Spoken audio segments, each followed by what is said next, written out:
पश्चिम बंगाल के कोलकाता में trainee doctor के साथ हुए जघन्य रेप और हत्याकांड के बाद से जारी विरोध प्रदर्शन थमने का नाम नहीं ले रहे हैं। इस बीच मुख्यमंत्री ममता बनर्जी ने जो कहा है उस पर विवाद शुरू हो गया है। ममता बनर्जी ने जो बयान दिया है उसमें न सिर्फ बंगाल में रहने वाले बाहरी लोगों को धमकी दी गई है, बल्कि उन्होंने केंद्र सरकार को चुनौती देते हुए देश के कई राज्यों में हिंसा फैलने का डर दिखा दिया। ममता बनर्जी ने क्या कहा, उन्हीं के शब्दों में आपको बताते हैं। बीजेपी के एक दिन के बंगाल बंद में व्यापक हिंसा देखने को मिली। सत्ताधारी टीएमसी के कार्यकर्ता भी सड़कों पर उतर गए। इस बीच ममता बनर्जी ने बाहरी लोगों को चेताते हुए कहा, बाहर के जो लोग भी बंगाल में रह रहे हैं उन्हें बंगाल से प्यार करना चाहिए। बंगाल के लोग उन्हें स्वीकार कर लेंगे, लेकिन बंगाल का नुकसान करने की कोशिश की तो फिर जवाब दिया जाएगा। यदि आप लोग भाजपा के साथ मिलकर पुलिस को पीटते हैं तो फिर कोई आपको भी पीट सकता है। हालांकि मैं नहीं चाहती कि यहाँ आपस में कोई विवाद हो।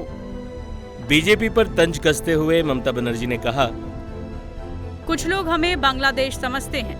मैं उन्हें बता दूं कि हम बांग्लादेश से प्यार करते हैं। वो हमारी तरह बात करते हैं। उनकी संस्कृति और हमारी एक जैसी है। लेकिन ये ध्यान रखें कि बांग्लादेश एक अलग मुल्क है, भारतवर्ष एक अलग देश है। इसके बाद ममता बनर्जी ने बीजेपी शासित राज्यों पर विवादित बयान देते हुए कहा, यदि बंगाल को जलाने की कोशिश हुई फिर असम भी नहीं बचेगा, पूर्वोत्तर में भी आग लगेगी। यहाँ तक कि उत्तर प्रदेश, बिहार भी नहीं बचेंगे। उड़ीसा भी कैसे बचेगा और दिल्ली कैसे बचेगा। ममता बनर्जी के इस बयान पर काफी तीखी प्रतिक्रियाएं आ रही हैं। राज्यसभा सांसद उपेंद्र कुशवाहा ने ममता बनर्जी के बयान को दुर्भाग्यपूर्ण बताया। देखिए, ममता बनर्जी का बयान बिल्कुल आपत्तिजनक है और एक संवैधानिक पोस्ट पर बैठे हुए व्यक्ति का इस तरह का बयान कहीं से इसको इजाज़त नहीं दी जा सकती है। उनका बयान बिल्कुल हिंसा को फैलाने वाला बयान है, आक्रामक बयान है। ठीक है कि डॉक्टर की वहाँ हत्या हुई है और उसके चलते जो आंदोलन के कारण डॉक्टर लोग हड़ताल पर हैं, उनसे बातचीत करके उनकी समस्या का भी समाधान किया जा सकता है। और हड़ताल के कारण नकारात्मक प्रभाव स्वास्थ्य व्यवस्था पर पड़ रहा है, यह बात बिल्कुल ठीक है, लेकिन उस बातचीत करके उस समस्या का समाधान होगा, न कि इस तरह से बयान दे करके। अब इस तरह से बयान, ममता बनर्जी मुख्यमंत्री हैं एक राज्य की और उनका इस तरह का बयान है। मुझको लगता है कि ऐसी स्थिति में तो अब इस तरह का व्यक्ति मुख्यमंत्री बना रहे जो हिंसा को फैलाने वाला बयान दे, तो हमको लगता है कि अब मुख्यमंत्री पद पर उनको रहने का कोई नैतिक अधिकार नहीं है। उनको छोड़ देना चाहिए, खुद ही छोड़ देना चाहिए। वहीं बेगूसराय से सांसद गिरिराज सिंह ने तो ममता बनर्जी की तुलना नॉर्थ कोरिया के तानाशाह किम जोंग से कर दी। देखिए, बिहार लालू यादव हों, तेजस्वी यादव हों, राहुल गांधी हों, इनके लिए बेटियों का बलात्कार बंगाल में नहीं दिखता और ममता बनर्जी के साथ दिखते, यानी बलात्कारियों के साथ ये टुकड़े टुकड़े गैंग दिखते।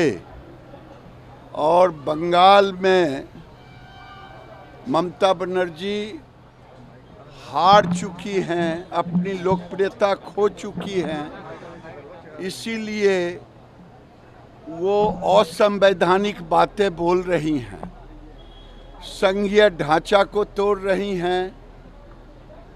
और उसके समर्थन में जो लोग खड़े हैं, यानी बलात्कारियों के समर्थन में, चाहे राहुल जी हों चाहे लालू जी हों।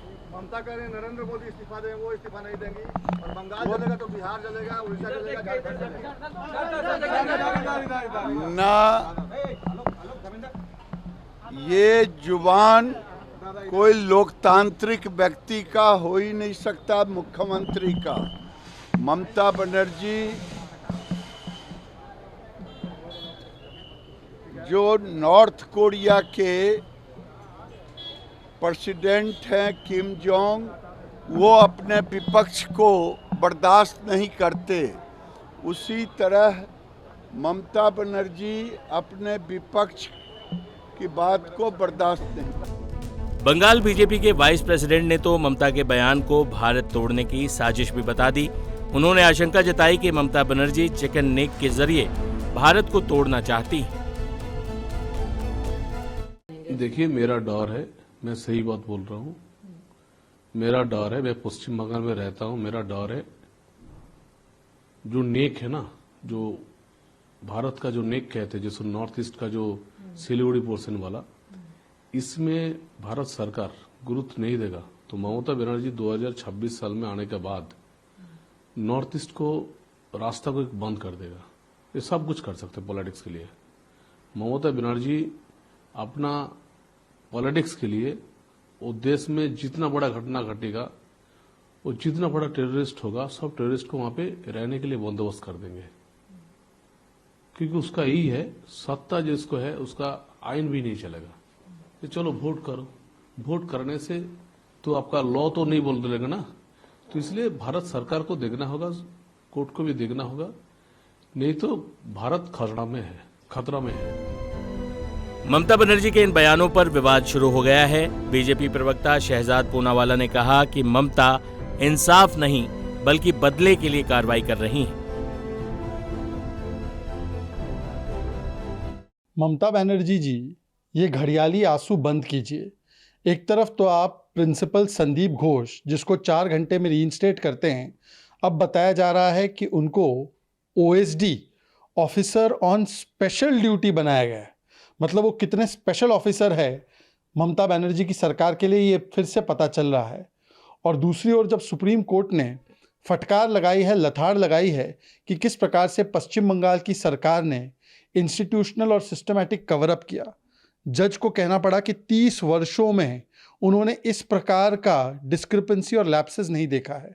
18 घंटे FIR दर्ज कराने में, FIR भी पेरेंट्स के द्वारा दर्ज कराई गई। ऑटोप्सी के बाद, पोस्टमार्टम के बाद UD केस फाइल किया गया। केस पेपर्स में भी और केस डायरी में भी किस प्रकार से कोई ना कोई छेड़खानी की गई है, ये भी तथ्य सामने आया। और केवल SC ने नहीं, हाई कोर्ट ने भी पश्चिम बंगाल की सरकार और पुलिस को लथाड़ा था और माता पिता ने भी बोला था कि सरकार ममता दीदी की निर्ममता से बलात्कारियों के साथ खड़ी है, सबूत मिटा रही है और बेटी को न्याय दिलाने में उसकी कोई दिलचस्पी नहीं है। अब इस प्रकार से पत्र लिखने का कोई मतलब नहीं है। सवाल तो सिर्फ इतना बनता है कि ममता बनर्जी, ये बताइए कि आप कब इस्तीफा देंगी, आप कब जिम्मेदारी उठाएंगी। और दुख की बात यह है कि इंडी अलायंस के तमाम जो नेता है वो चुप है। वो इसलिए चुप है क्योंकि कन्नौज में जब अखिलेश यादव जी के नेता बलात्कार करते हैं तो उस पर कोलकाता वाले चुप हो जाते हैं, और कोलकाता में जब इस प्रकार का जघन्य अपराध होता है तो कन्नौज वाले चुप हो जाते हैं। और जिस प्रकार से कल कपिल सिब्बल ने भी हंसी और मजाक उड़ाया पीड़िता का कोर्ट रूम में, इससे पता चलता है कि ये निर्ममता वाली सरकार है। तो अब केवल ममता दिखाने का ढोंग करने से कुछ नहीं होगा।